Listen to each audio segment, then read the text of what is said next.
আসসালামু আলাইকুম সুপ্রিয় দর্শক মণ্ডলী, আমরা আজকে আমাদের লাউ গাছে কিছু ম্যাগনেসিয়াম সালফেট আর কিছু জিঙ্ক সালফেট এই দুইটাকে আর কি গাছে ব্যবহার করব। তাই এই দুটো আর কি মিক্স করে পানিতে প্রথমে মিক্স করব, তারপরে আর কি গাছের গোড়ায় ছিটিয়ে দেওয়া হবে।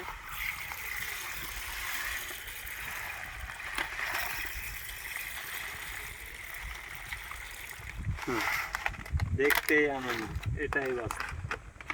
রিপন ভাই, এটাই বাস্তব, এটাই বাস্তব,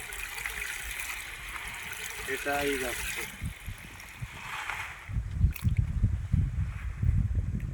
আহ, কি ঠান্ডায় রে!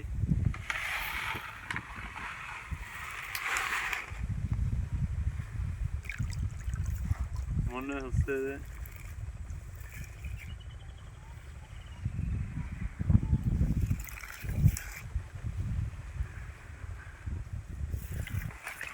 অল্প কিছু রাইখে দিই।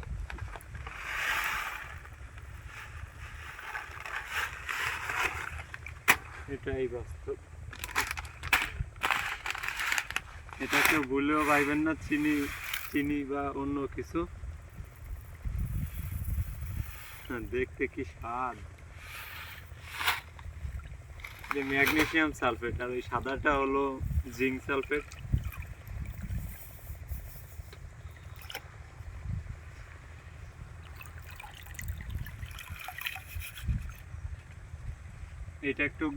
এটা নরম হইতে প্রায় সময় লেগে যাবে 8-10 মিনিট সময় লাগবে। এইটার পরে আর কি এটা পুরোপুরি গলে যাবে।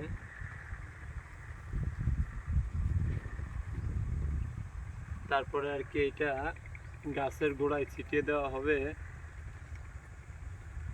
এটার বিশেষ কার্যকারিতা আছে।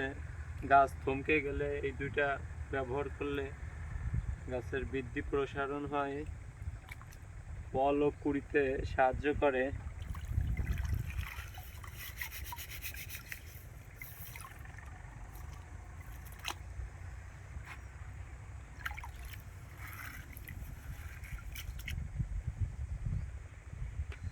দানাদার তো, এই জন্য গলতে সময় লাগতেছে।